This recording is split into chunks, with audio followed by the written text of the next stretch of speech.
बड़े ही धूमधाम से आज मेरी शादी हुई थी।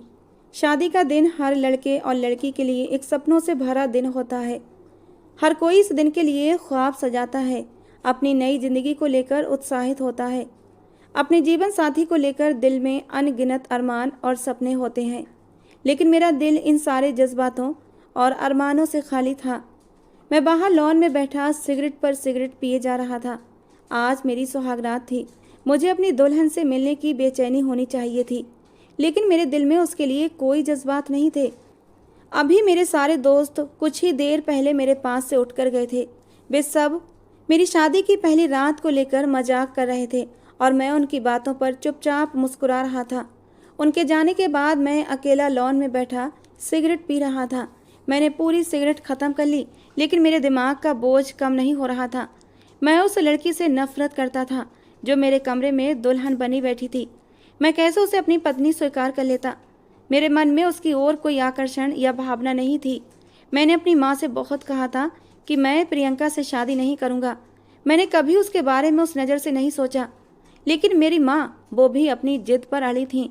ज़बरदस्ती उसे मेरी पत्नी बना दिया गया और अब वो मेरे कमरे में बैठी मेरा इंतज़ार कर रही थी। प्रियंका का ख्याल आते ही मेरा मन और भी कड़वा हो गया था। मैंने सिगरेट नीचे फेंक दी और उसे जूते के नीचे मसल दिया, जैसे मैं प्रियंका के गुरूर को कुचल रहा था। मुझे वो लड़की कभी भी पसंद नहीं आई थी।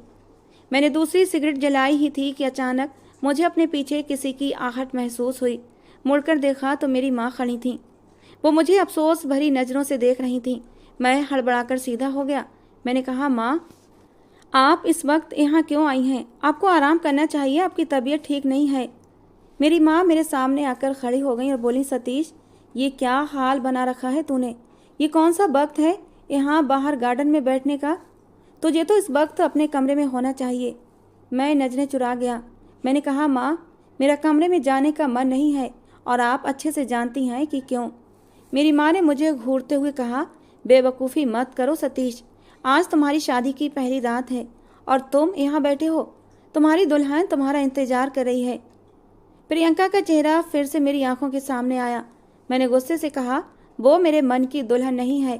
आपने उसे बहू बनाया है और घर में बिठा लिया, तो अब रखिए उसे अपने पास। मुझे उससे कोई लेना देना नहीं है, बल्कि मैं कहूँ किसी शीशे के शोकेस में जड़वा लें उसे और दिन रात उसकी आरती करें। मेरा उससे कोई भी लेना देना नहीं है, मैं आपको बता रहा हूँ। माँ ने गुस्से में मेरा बाजू पकड़कर मुझे अपनी ओर घुमाया और कहा, सतीश, ये क्या कह रहे हो? शादी हो गई है तुम्हारी और ये 7 जन्मों का बंधन होता है, इसे यूं ही तोड़ा नहीं जाता। तुम प्रियंका से इतनी नफरत क्यों करते हो? वो कितनी मासूम और प्यारी बच्ची है और तुमसे कितना प्यार करती है। मैंने माँ की बात काटते हुए कहा, ये प्यार नहीं, उसकी जिद है। उसने मुझे हासिल कर लिया है, लेकिन मैं उसे इस जीत का आनंद लेने नहीं दूंगा। उसे ऐसा सबक सिखाऊंगा कि पूरी जिंदगी याद करेगी। माँ ने अफसोस भरी नज़रों से मुझे देखा और कहा, सतीश, तुम अपनी ज़िंदगी के सबसे खूबसूरत दिन को नफ़रत में क्यों बदल रहे हो? अपना दिल परी की तरफ से साफ करो और इस रिश्ते की शुरुआत करो। भगवान ने चाहा तो तुम्हें खुशियाँ ही खुशियाँ मिलेंगी, कोई भी गम तुम्हें छू नहीं सकेगा। परी बहुत अच्छी लड़की है। अब उठो, चलो जाओ अपने कमरे में। ये कहकर मेरी माँ ने कुर्सी पर पड़ी मेरी शेरवानी उठाकर मुझे पहनाना शुरू कर दी। बेमन से मैं शेरवानी पहनने लगा और मरे मरे कदम उठाता माँ के साथ अंदर की तरफ चल पड़ा। मेरी माँ मेरे कमरे के बाहर तक मेरे साथ आई थी। शायद उन्हें मुझ पर अभी यकीन नहीं था कि कहीं मैं दोबारा दरवाजे से ही बाहर न पलट जाऊं। दरवाजे के पास रुककर वो मुझे इशारा करने लगी, जाओ अंदर। मैं बेबसी से माँ की तरफ देखने लगा। वो लड़की मेरे कमरे में मेरी दुल्हन बनी बैठी थी, वो सिर्फ और सिर्फ माँ की वजह से, क्योंकि मैं अपनी माँ को इतना प्यार करता था कि उनकी कोई भी बात टाल नहीं सकता था। मैंने मजबूरी में कमरे का हैंडल घुमाया और दरवाज़ा खोला, और जब तक मैं अंदर नहीं चला गया तब तक माँ अपनी जगह से हिली भी नहीं थी। कमरे में दाखिल होते ही मेरी नाक में गुलाब और मोतिये के फूलों की खुशबू टकराई थी। मैं अंदर तक तरोताज़ा हो गया था, लेकिन अपने बेड पर बैठी उस लाल गठरी को देखकर मेरा मन फिर गुस्से से भर गया था। गुस्से की हालत में मैंने शेरवानी उतार कर दूर सोफे पर फेंकी, जूते उतार कर इधर उधर उछाल दिए। कितने हक और मान के साथ वो लड़की मेरे बेड पर विराजमान थी। मेरा जी चाह रहा था अभी उसे उठाकर बाहर कचरे में फेंक दूं। कुछ सोचकर मैं उसके सामने जाकर बैठ गया और एक झटके से उसका घूंघट उलट दिया। मेरी अचानक इस हरकत पर वो एकदम से हड़बड़ा गई थी और अपनी बड़ी बड़ी आंखें फैलाकर मेरी तरफ हैरत से देखने लगी। मैं कुछ देर तक उसके खूबसूरत चेहरे को निहारता रहा। फिर मैंने जल्दी ही अपनी नज़र उसके ऊपर से हटाई थी। मैंने कहा, एकदम बकवास और जहल लग रही हो। वो जो मेरे मुंह से शायद तारीफ सुनने के इंतजार में इतने घंटे से घूंघट किए बैठी थी कि मैं आऊँगा, उसका घूंघट हटाऊँगा, उसकी तारीफ करूँगा, लेकिन मैंने उसके सारे अरमानों पर पानी फेर दिया था। मैंने कहा, पूरी चुड़ैल लग रही हो। ऐसा लगता है जैसे तुम्हारे चेहरे पर किसी ने वाइट पेंट फेर दिया हो। जो इंसान दिल के बदसूरत होते हैं उनका चेहरा भी बदसूरत ही होता है, और मैं तुम्हारे दिल की बदसूरती अच्छी से देख चुका हूँ, इसलिए मुझे तुम्हारा चेहरा बिल्कुल बदसूरत और भयानक लग रहा है। मेरी बात पर उसके लबों पर एक हल्की सी मुस्कान आई थी और ये मुस्कान मेरे दिल पर छुरियां चला गई थी। मैंने गुस्से से कसकर उसका हाथ पकड़ लिया, जोर से दबाते हुए कहा, हंस रही हो ना मेरी हालत पर कि कैसे तुमने जरा से आंसू बहाकर मुझसे शादी कर ली। लेकिन ये मत सोचो कि तुम जीत गई हो, अब तुम मेरी पत्नी हो। भले मैं तुम्हें पत्नी स्वीकार करूं या ना करूं, लेकिन दुनिया जमाने के सामने अब तुम मेरी पत्नी हो। तुम्हें पल पल ऐसी सज़ा दूंगी कि तुम मुझसे छुटकारा पाने के लिए मेरे सामने रोगी, तड़पोगी, लेकिन मैं तुम्हें अब इतनी आसानी आज़ाद नहीं करूँगा, समझी। ये कहकर मैंने उसका हाथ जोर से झटक दिया था। इस बार उसके चेहरे पर एक उदासी का रंग आया था। कहने लगी, सतीश, ऐसे रिएक्ट क्यों कर रहे हो? पुरानी सारी बातों को भूल जाओ, हम जिंदगी की नई शुरुआत करेंगे। हम पति पत्नी हैं। इस तरह नफरत और गुस्सा सेहत के लिए ठीक नहीं होता। कितनी भोली बन रही थी। मेरा जी चाह रहा था कि उसका मुंह नोच लूं। मैंने कहा, शुरुआत तो ऐसे करेंगे कि पूरी जिंदगी याद करोगी। अपने दिमाग से ये ख्याल निकाल दो कि मैं तुम्हें पत्नी होने का हक दूंगा। तुमने मुझसे शादी तो कर ली है, लेकिन अब तुम मेरे लिए तरस तरस कर जिंदगी गुजारोगी। मेरे करीब आने की कोशिश भी की तो मुझसे बुरा कोई नहीं होगा, समझी। जो तुम ये शादीशुदा जिंदगी के सपने सजाकर यहाँ मेरे बेड पर सुहागरात के इंतजार में बैठी हो, तो भूल जाओ कि मैं तुम्हारे साथ आज सुहागरात मनाऊंगा। मेरी बात पर वो कुछ देर तक मुझे देखती रही, फिर एकदम खिलखिलाकर हंस पड़ी। जैसे तैसे उसने अपनी हंसी रोकी। कहने लगी, क्यों, नामर्द हो क्या? उसकी इस बात पर मेरे अंदर गुस्से की लपटें निकलने लगी थीं। मैंने गुस्से में आकर उसका बाजू कसकर दबोच लिया था। मैंने कहा, मर्दानगी तो ऐसी है कि तुम मुझसे पनाह मांगोगी, लेकिन मेरी मर्दानगी को कभी चैलेंज मत करना। फिलहाल मेरे बेड से अभी के अभी हटो। मुझे बिल्कुल पसंद नहीं कोई मेरे बेड पर मेरा बेड शेयर करे। ये कहकर मैंने उसे दूर झटका दिया था और अपने हाथ में पहनी अंगूठी उतार कर साइड टेबल पर रखने लगा। वो कहने लगी, सतीश, तुम पागल हो गए हो। अब मैं तुम्हारी पत्नी हूँ तो ये बेड मेरा भी है, समझे। मैं यहाँ से कहीं जाने वाली नहीं और मुझे बेड के अलावा कहीं नींद नहीं आती। अगर तुम्हें ज़्यादा दिक्कत है तो जाओ नीचे सो जाओ या फिर सोफे पर सो, मुझे कोई फ़र्क नहीं पड़ता। वो धीरे धीरे अपने असली रंग में लौटने लगी थी। मैं उसे गुस्से से घूर कर रह गया था। वो अपना लहंगा संभालती बेड से नीचे उतरी, एक कॉटन का ढीला ढाला सूट लेकर बाथरूम में चली गई। थोड़ी देर बाद फ्रेश होकर बाहर आई। सादगी में भी बहुत प्यारी लग रही थी। मैंने जल्दी से अपनी नज़रें उसके ऊपर से हटाई थीं। मैं उसके लिए अपने दिल में कोई भी जज्बात पैदा करना नहीं चाहता था। मैंने भी अपना नाइट सूट निकाला और बाथरूम में चला गया। जब फ्रेश होकर बाहर आया तो वो पूरे बेड पर पूरे मान के साथ लेटी हुई थी। मुझे उस पर फिर से गुस्सा आने लगा। मैंने कहा, प्रियंका, मैंने तुमसे कहा था ना कि मुझे अपना बेड शेयर करना पसंद नहीं है। वो लेटे लेटे बोली, हाँ, तो मैंने भी कहा था मुझे बेड के अलावा कहीं नींद नहीं आती। ये कहकर उसने अपना तकिया उठाया और उसे अपने बाजू में कसकर लेट गई। उसकी इस बेपरवाही पर गुस्से के मारे मेरा पारा चढ़ गया था। मैंने उसका नाजुक सा वजूद अपनी बाहों में उठाया। मेरी इस हरकत से वो एकदम हैरान हुई। कहने लगी, क्या कर रहे हो सतीश? छोड़ो मुझे, कहाँ लेकर जा रहे हो? मैं धीरे धीरे सोफे की तरफ बढ़ा और उसे जोर से सोफे पर पटक दिया। मैंने कहा, तुम्हारी जगह यहाँ पर है।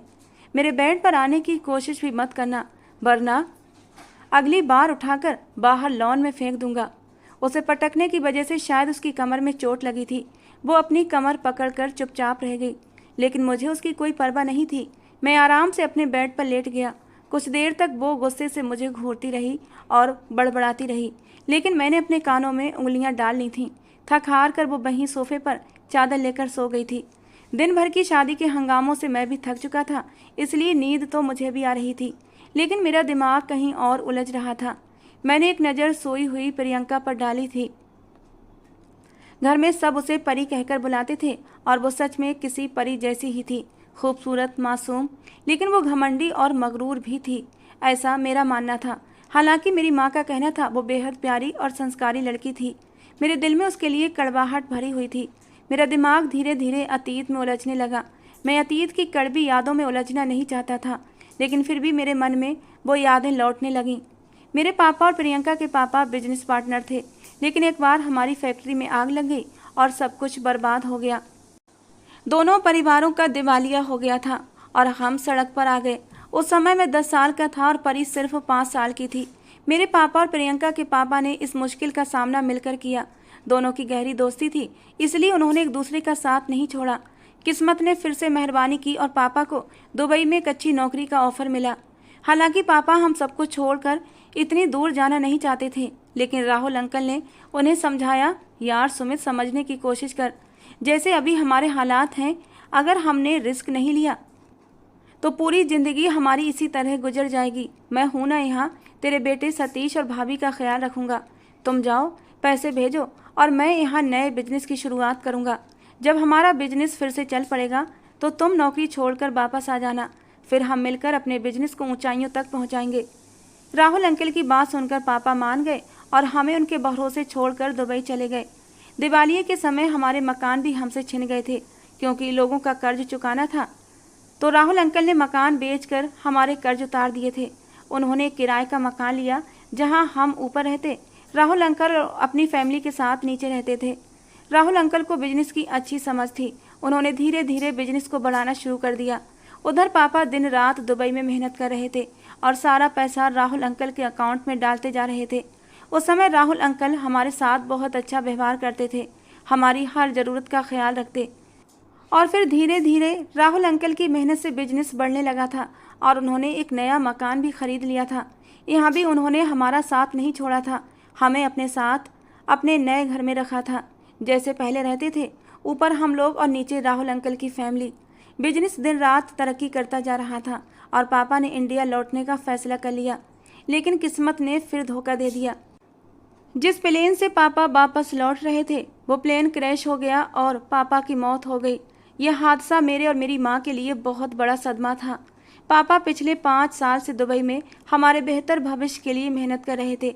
वो सोचते थे कि कुछ पैसा इकट्ठा कर लेंगे और फिर हमेशा के लिए इंडिया लौट आएंगे, पर किस्मत में कुछ और ही लिखा था। वो अपनी पत्नी और बच्चे की तड़प में वापस वतन लौट रहे थे, लेकिन मौत उनका इंतजार कर रही थी। पापा के जाने के बाद मैं और मेरी माँ बिल्कुल अकेले रह गए थे। मैं तब 15 साल का था और परी 10 साल की। परी मुझे हमेशा नकचड़ी और घमंडी लगती थी। घर में वो सबकी लाडली थी और उसके सब लोग नखरे उठाते थे। परी को आदत थी मुझे डांट लगवाने की। मेरी माँ भी परी को बहुत चाहती थी और अक्सर उसके कहने पर मुझे डांट भी देती थी। पापा के चले जाने के बाद जैसे सब कुछ बदल गया था। राहुल अंकल और परी की माँ, जो पहले हमारे साथ बहुत अच्छे से पेश आते थे, अब हमसे किनारा करने लगे थे। और फिर मुझे पता चला कि पापा ने सारा पैसा राहुल अंकल को भेजा था। हमारे नाम पर तो कुछ भी नहीं था। जो बिजनेस और मकान था वो सब राहुल अंकल के नाम पर था। मेरी माँ को तो कभी भनक तक नहीं लगी थी कि पापा सारा पैसा राहुल अंकल के पास भेज रहे थे। माँ को तो यही लगता था कि पापा खर्चे के लिए पैसे भेजते हैं और बाकी पैसा वे अपने साथ लेकर आएंगे।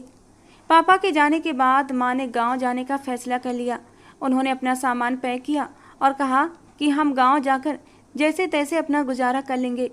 लेकिन राहुल अंकल ने उस वक्त दिल बड़ा किया और कहा, भाभी, मैंने सुमित से वादा किया था कि मैं आप लोगों का ख्याल रखूँगा। आप कहीं मत जाइए, आप इसी घर में आराम से रहिए।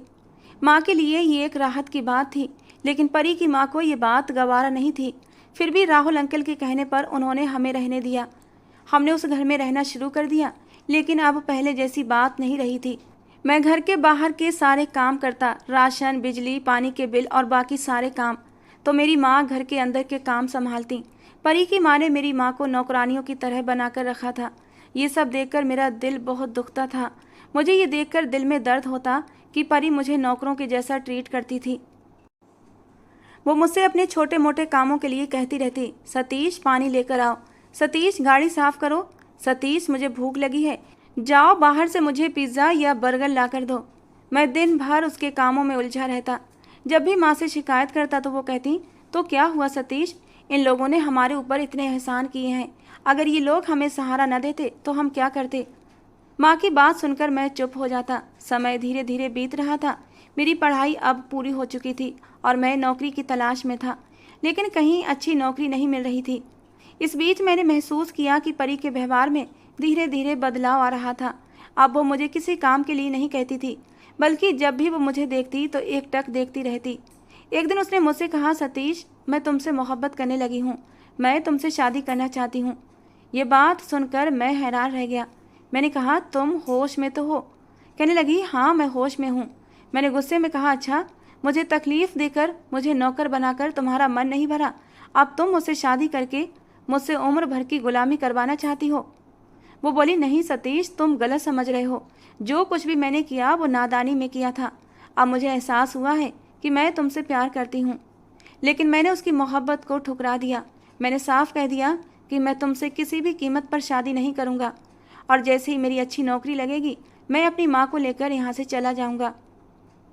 लेकिन पता नहीं कैसे परी ने मेरी माँ पर जादू कर दिया और मेरी माँ मेरे पीछे पड़ गई कि देखो, परी के माँ बाप के हम पर बहुत एहसान है और मैं उस बच्ची का दिल नहीं तोड़ सकती। मैं माँ को कैसे समझाता कि एहसान नहीं, बल्कि वो बहुत ही बुरे लोग हैं।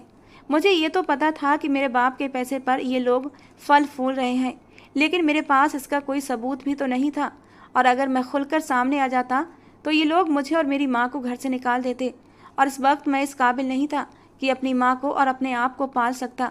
कम से कम हमें एक छत मिली हुई थी। मेरी पढ़ाई का खर्चा भी परी के पापा उठा रहे थे, इसलिए मैं जानते बूझते इन लोगों की कड़वी कसीली और इनके एहसान झेल रहा था। लेकिन मैं ये सब बताकर अपनी माँ का दिल तोड़ना नहीं चाहता था। पता नहीं कैसे, लेकिन माँ इस रिश्ते के लिए दिलो जान से राजी थी और मुझे इन एहसानों के बदले बलि का बकरा बनाया जा रहा था। यही सब ख्यालों में सोचते सोचते मैं सो चुका था। उधर सोफे पर लेटी प्रियंका के दिल में आंधियां सी चल रही थीं। उसकी आंखों से आंसू बहकर तकियों को भिगोने लगे थे। उसके तो बहमो गुमान में भी नहीं था कि सतीश उसे इस हद तक नफरत करता है। हाँ, पहले वो सतीश को परेशान करती थी। वो इकलौती थी, पैसा भी खूब था, हुस्न की दौलत से भी माला माल थी, इसलिए उसे खुद पर खूब घमंड था, और इसी घमंड की वजह से वो सतीश को अपने आगे कुछ भी नहीं समझती थी। उसकी माँ ने उसके दिमाग में यही बात डाली थी कि ये लोग हमारे घर के नौकर हैं।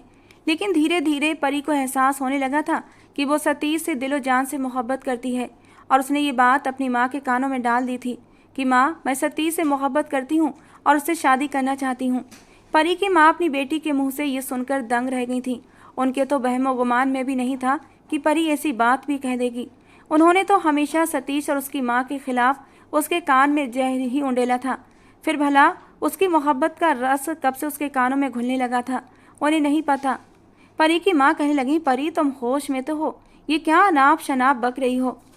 वो दो कौड़ी के लोग इस काबिल नहीं कि तुम उनके घर की बहू बनो। वो तो अपनी बेटी को किसी हाई फाई खानदान में ब्याहना चाहती थी, जिनका अपना खूब बड़ा बिजनेस हो। वो प्रियंका को समझाते हुए कहने लगी, देखो परी, सोच समझ कर फैसला करो। उन लोगों के पास तो अपना घर भी नहीं है, वो लोग तुम्हें कहाँ रखेंगे? इस बात पर परी अपनी माँ को हैरत से देखने लगी। कहने लगी, मामा, आप ये बात मत भूलिए कि ये घर आपका भी नहीं है। ये घर जिसको आप अपना समझती हैं, इसमें सतीश के बाप का पूरा पूरा हिस्सा है। अगर वो लोग अपनी पर आ जाएं तो आपको 1 मिनट में इस घर से चलता कर देंगे। मुझे सारी बातें मालूम हो चुकी हैं। ये बिजनेस, ये पैसा सब सतीश के पापा की मेहनत की कमाई का है, और इसीलिए मेरे दिल में उसके लिए कोई भी बुरे भाव नहीं है, बल्कि मैं सतीश के साथ शादी करना चाहती हूँ। फिर जो कुछ होगा हम दोनों का होगा। ये बात परी की माँ को बुरी तो लगी। कहने लगी, भगवान ऐसी औलाद किसी को ना दे जो अपने माँ बाप को ही नीचा दिखाए। अरे मैं मानती हूँ ये उनकी मेहनत की कमाई है, लेकिन तुम्हारे पापा की भी इसमें पूरी पूरी मेहनत लगी है। और मत भूलो, सतीश और उसकी माँ का खर्चा हम लोगों ने ही उठाया है। परी ने गुस्से से मुंह फेर लिया और बड़बड़ाने लगी कि मैं अच्छे से जानती हूँ आपने उनका खर्चा कैसे उठाया है। खैर, बेटी की जिद के आगे परी की माँ मजबूर हो गई और यूँ सतीश की माँ से रिश्ते की बात कर दी। सतीश की माँ तो खुशी खुशी रिश्ते के लिए राजी हो गई थी, लेकिन परी को नहीं पता था कि सतीश उससे इतनी नफरत करता है। हालांकि उससे पहले भी परी से उसने कहा था कि देखो परी, मैं तुमसे शादी करना नहीं चाहता, ये रिश्ता तोड़ दो। लेकिन परी ने सोचा था कि बाद में मोहब्बत से वो उसे मना लेगी। लेकिन शादी की पहली रात उसके साथ जो कुछ हुआ, उसका दिल टूट गया था। परी ने अपनी आंखों से बाजू हटाकर सतीश की तरफ मुड़कर देखा। वो अपनी आंखों पर अपने बाजू रखे किसी जिद्दी बच्चे की तरह रूठा हुआ लग रहा था। इस हालत में भी परी को उस पर टूट कर प्यार आया। वो जानती थी वो नींद का बहुत ही पक्का है। अगर उसके सिरहाने खड़े होकर ढोल भी बजाए जाएं तो भी वो नहीं उठेगा। वो चुपके से अपनी जगह से उठी और दबे कदमों धीरे धीरे सतीश के पैरों की तरफ आ गई। उसने शूज तो उतार दिए थे, लेकिन जुराबें अभी तक पहने हुए था। परी ने चुपके से उसकी जुराबें उसके पैरों से निकाल दी थीं। सोते हुए वो बहुत ही खूबसूरत लग रहा था। कितनी ही देर तक वो सतीश की तरफ देखती रही। उसने अपने दिल में पक्का इरादा कर लिया था कि इस मगरूर शहजादे को एक दिन अपना बनाकर ही दम लूंगी। फिर एक जख्मी सी मुस्कुराहट से उसकी तरफ देखते हुए, अपनी आंखों में आई नमी को अपने पोरों पर चुनते हुए वो वापस सोफे पर जाकर लेट गई थी। अगला दिन मैं जैसे ही सोकर उठा तो परी अब सोफे पर नहीं थी। शायद वो बाहर जा चुकी थी। मैं भी जल्दी से फ्रेश होकर नीचे आया। मेरी माँ उसके नाज नखरे उठाने में बिजी थी और ये सब देखकर मेरा मुंह बन गया था। मुझे देखकर परी ने एक प्यारी सी स्माइल दी थी। मैंने गुस्से से मुंह फेर लिया था। इस लड़की ने जितना मुझे जलील किया था, मैं गिन गिन कर उससे बदला लूँगा। मैंने अपने दिल में ठान लिया था। एक जगह मेरी नई नई नौकरी लगी थी। तनख्वाह ज़्यादा नहीं थी, लेकिन फिर भी मैं मेहनत कर रहा था। मैं जल्दी से फ्रेश होकर नाश्ते की टेबल पर आया। परी नाश्ता कर रही थी। मैंने परी से कहा, फटाफट मेरे जूते पॉलिश करो, मुझे ऑफिस के लिए देर हो रही है। मेरे इस आदेश पर परी का हाथ वहीं की वहीं रुक गया था। मेरी माँ ने भी मुझे गुस्से से घूर कर देखा। मैं दोनों से नजरें चुरा गया था। परी भी तो मुझे ऐसे ही हुक्म दिया करती थी। आज वो मेरी पत्नी थी तो मैं भी गिन गिन कर बदले लूँगा। मेरी माँ कहने लगी, पागल हो गए हो, नई नवेली बहू से उसकी शादी की सुबह जूते पॉलिश कराओगे? और ये तुम ऑफिस क्यों जा रहे हो? क्या ज़रूरत है? कल तुम्हारी शादी हुई है, कुछ दिन की छुट्टी ले लो, घूमो फिरो, ऐश करो। मैंने कहा, माँ मैं नई नई जॉब में छुट्टी नहीं ले सकता। फिर मैंने गुस्से से परी से कहा, तुम्हें सुनाई नहीं दिया? जाओ मेरे जूते पॉलिश करो। परी चुपचाप अपना नाश्ता छोड़कर मेरे जूते पॉलिश करने लगी। मेरे दिल को बड़ा ही सुकून मिला था। उसने जूते पॉलिश करके मेरे सामने रख दिए। मेरी माँ मुझे गुस्से से अब भी घूर रही थी, लेकिन मुझ पर कोई असर नहीं था। बल्कि मैंने और गुस्से से कहा, ये जूते मेरे पैरों में भी पहनाओ। और परी ने चुपचाप जूते मेरे पैरों में पहना दिए थे और मैं एक बेजई मुस्कान उसके ऊपर डालकर गुनगुनाता हुआ बाहर निकल गया था। मैं रात को जानबूझकर लेट आया था। रात के 10 बजे कमरे में दाखिल हुआ तो परी जाग रही थी। मुझे देखकर उसके चेहरे पर खुशी के भाव आए थे, लेकिन मैंने उसे इग्नोर कर दिया। वो जल्दी से आगे बढ़कर मेरा कोट उतारने लगी, लेकिन मैंने उसे दूर झटक दिया। मैंने कहा, दूर रहो मुझसे। जितनी सेवा कराऊं बस उतनी ही किया करो, ज़बरदस्ती चिपकने की कोशिश मत करो, समझी? मेरी इस व्यवहार से परी की आंखों में आंसू आ गए। कहने लगी, सतीश क्यों ऐसा व्यवहार करते हो मेरे साथ? तुम्हें मेरी मोहब्बत पर यकीन क्यों नहीं है? मोहब्बत करती हूँ तुमसे। अपनी माँ से लड़ झगड़ कर मैंने तुमसे शादी की है और तुम मेरे साथ ऐसा व्यवहार करते हो, आखिर क्यों? सुबह तो तुम्हें पति पत्नी के फर्ज बहुत याद आ रहे थे कि पत्नी हो मेरी सेवा करो।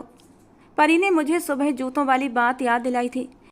कहने लगी, सतीश तुम भूल रहे हो कि पति के और भी फर्ज होते हैं। पत्नी को खुश रखना, उसे मोहब्बत देना भी पति के फर्ज में शामिल है।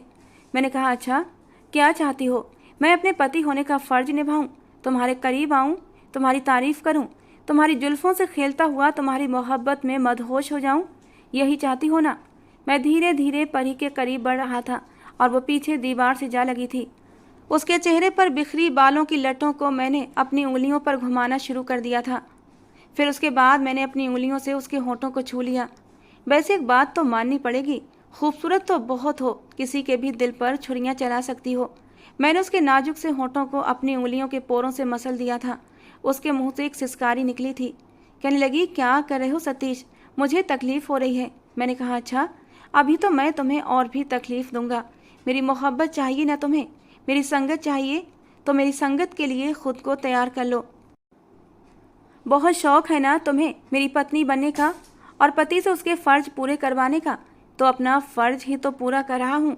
पत्नी हो मेरी, पति होने के नाते तुम्हारे करीब तो आना ही पड़ेगा। तुम्हारी इस खूबसूरती को महसूस भी करना पड़ेगा। आखिर हक रखता हूँ तुम पर। मैंने एक झटके से उसकी कमर में हाथ डालकर उसे अपने करीब किया था। मेरे इस अंदाज पर उसकी आंखों में थोड़ा डर सिमट आया था।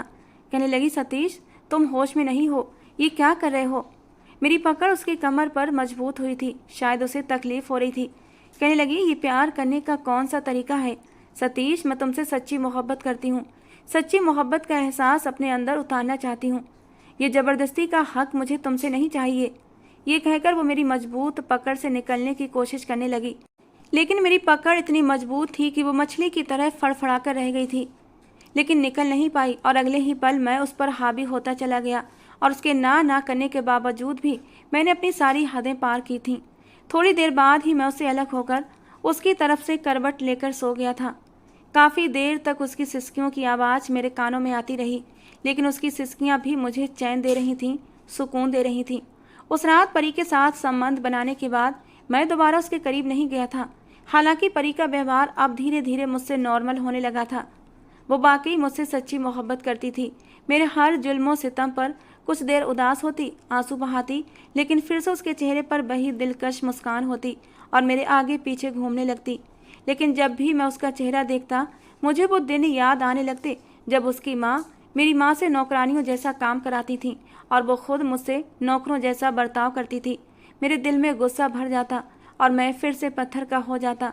ठीक 1 महीने के बाद परी की तबीयत अचानक बिगड़ने लगी थी। माँ उसे डॉक्टर के पास लेकर गई और जब डॉक्टर ने बताया कि वो माँ बनने वाली है, तो मेरी माँ की तो खुशी का ठिकाना नहीं रहा था। अंदर से खुशी का एहसास तो मुझे भी हो रहा था। शायद बाप बनने का एहसास ही बहुत बड़ा होता है, लेकिन उसी पल मैंने उस एहसास पर नफरत का एहसास भारी किया था। मैं सोच लिया था ये आखिरी बार है जो मैं परी पर करूँगा, उसके बाद मेरा बदला पूरा हो जाएगा। वो रोएगी, गिड़गिड़ाएगी, मेरे पैरों में गिरेगी, अपनी इज्जत की भीख मांगेगी। उसके माँ बाप भी मेरे पैरों में गिरकर अपनी इज्जत की भीख मांगेंगे और तब मेरे दिल को सुकून आएगा। और जब मेरी माँ ने ये खबर मुझे सुनाई थी कि तुम बाप बनने वाले हो, तो मैंने अपने चेहरे पर बेरुखी फैला ली थी। मैं हैरान होने का नाटक करते हुए कहने लगा, माँ आप ये कैसी बातें कर रही हैं? वो माँ कैसे बन सकती है? मेरी माँ मुझे हैरत से देखने लगी, कहने लगी, पागल हो गए हो क्या? ये क्या बकवास कर रहे हो? वो तुम्हारी पत्नी है, तुम्हारे बच्चे की माँ बनने वाली है। मैंने कहा, लेकिन माँ मैंने आज तक उसे हाथ भी नहीं लगाया, उसके साथ रिश्ता बनाना तो दूर की बात है। मेरी इस बात पर जहाँ मेरी माँ का मुंह हैरत से खुला था, वहीं परी की आंखें भी हैरत से बड़ी हो गई थीं।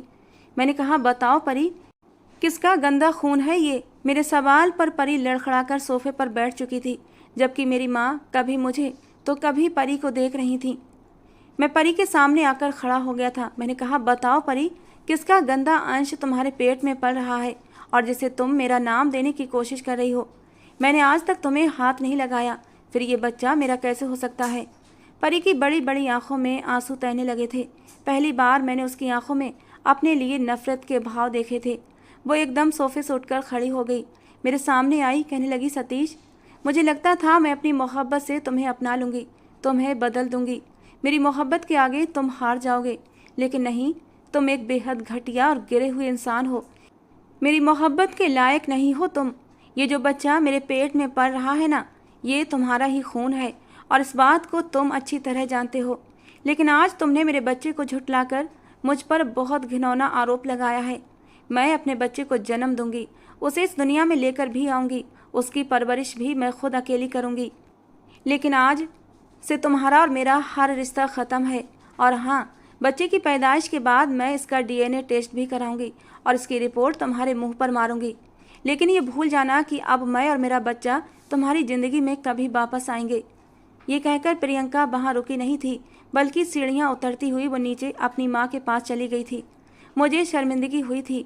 मैं नफ़रत और गुस्से की आग में कुछ ज़्यादा ही आगे बढ़ गया था। मेरी माँ हैरत से मुझे देख रही थी, कहने लगी, सतीश ये तूने अच्छा नहीं किया। तेरी माँ हूँ मैं, सब जानती हूँ। तूने नफ़रत की आग में ये सब कुछ किया है।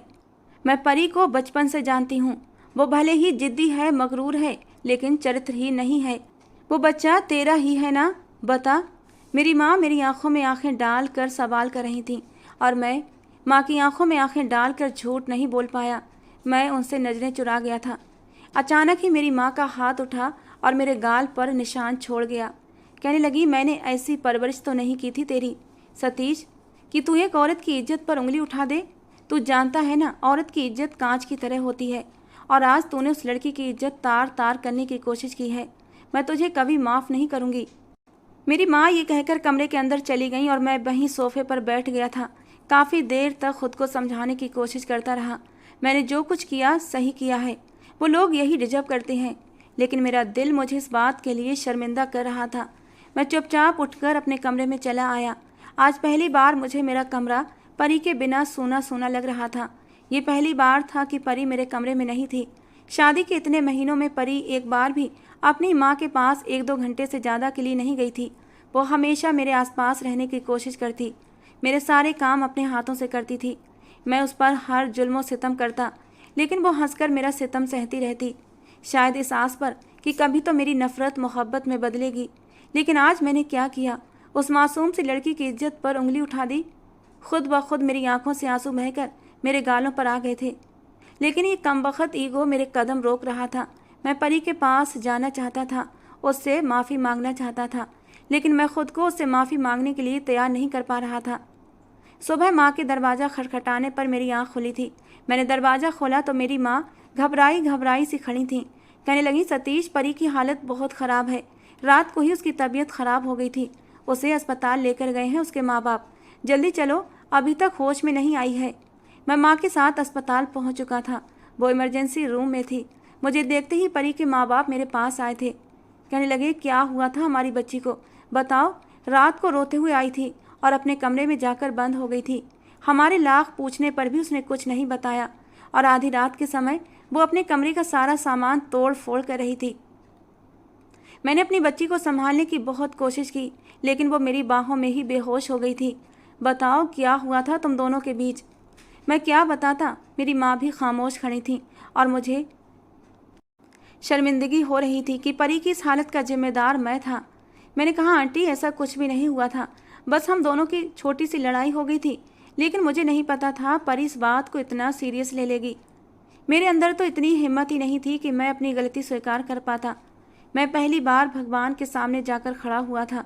रो रोकर परी की जान की भीख मांग रहा था। आज जब वो लड़की मौत के दर पर थी तो मुझे वो अपने दिल के बेहद करीब महसूस हुई थी।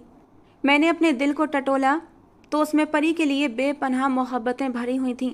कब मैं उससे मोहब्बत कर बैठा मुझे पता ही नहीं चला। मैं रो रो कर भगवान से प्रार्थना कर रहा था, हे भगवान, मेरी परी को ठीक कर दे। अगर उसे और मेरे बच्चे को कुछ हो गया तो मैं खुद को कभी माफ़ नहीं कर पाऊंगा। डॉक्टर ने कहा था कि इन्होंने किसी बात का बहुत गहरा सदमा लिया है और इसीलिए ये बेहोश हो गई हैं। डॉक्टर ने हिम्मत दी कि घबराने की ज़रूरत नहीं है, थोड़ी देर में इन्हें होश आ जाएगा। और फिर मेरे चेहरे पर एक सुकून भरी मुस्कान आ गई थी। जब तक परी को होश नहीं आया था मैं उसके पास ही बैठा रहा, और जब परी ने आंखें खोली तो मेरे दिल में सुकून उतर गया था। मुझे अपने सामने देखकर परी ने गुस्से से मुंह फेर लिया। मैंने परी का हाथ थाम लिया। मैंने कहा, देखो परी, मैंने जो कुछ किया गलत किया। मैं मानता हूँ मुझे वो सब कुछ नहीं करना चाहिए था। माफ़ कर दो प्लीज़, आखिरी गलती समझकर। मैंने विनती भरे लहजे से परी को पुकारा था, और परी तो जैसे मेरे इंतजार में ही बैठी थी, तड़प कर उठी और मेरी बाहों में समा गई। कहने लगी, सतीश, तुम बहुत बुरे हो, मैं तुम्हें कभी माफ़ नहीं करूँगी। तुमने मेरे कैरेक्टर पर उंगली उठा दी। मैं कहने लगा, मैंने सिर्फ बदला लेने के लिए ऐसा किया था। हालांकि मैं इस बात की दिल से गवाही देता हूँ कि तुम्हारे कैरेक्टर में कोई दाग नहीं है। आई एम सॉरी परी, पता नहीं गुस्से और बदले की आग में मैं कुछ ज़्यादा ही बहक गया था। प्लीज़ माफ़ कर दो। मैंने बाकायदा परी के सामने अपने हाथ जोड़ दिए थे और परी ने मुझे माफ़ कर दिया था। मैं परी को अपने साथ अपने घर ले आया। परी को माफ़ किया कि उसकी संगत को महसूस किया तो मुझे एहसास हुआ ये ज़िंदगी कितनी खूबसूरत है। मेरी मोहब्बत पाकर परी भी चहकने लगी थी। हम दोनों ने पिछली सारी कड़वाहटें बुलाकर अपनी ज़िंदगी की नई शुरुआत की थी। मैं परी को इतनी मोहब्बत दी कि वो पुराने सारे गम भूल गई थी। दोस्तों, आज की हमारी कहानी थी सतीश और परी के नाम। आपको कैसी लगी ज़रूर बताना। पसंद आई हो तो प्लीज़ लाइक करना। रोज़ एक नई कहानी सुनने के लिए हमारे चैनल को भी सब्सक्राइब करना। मिलते हैं दोस्तों अगली किसी नई कहानी के साथ।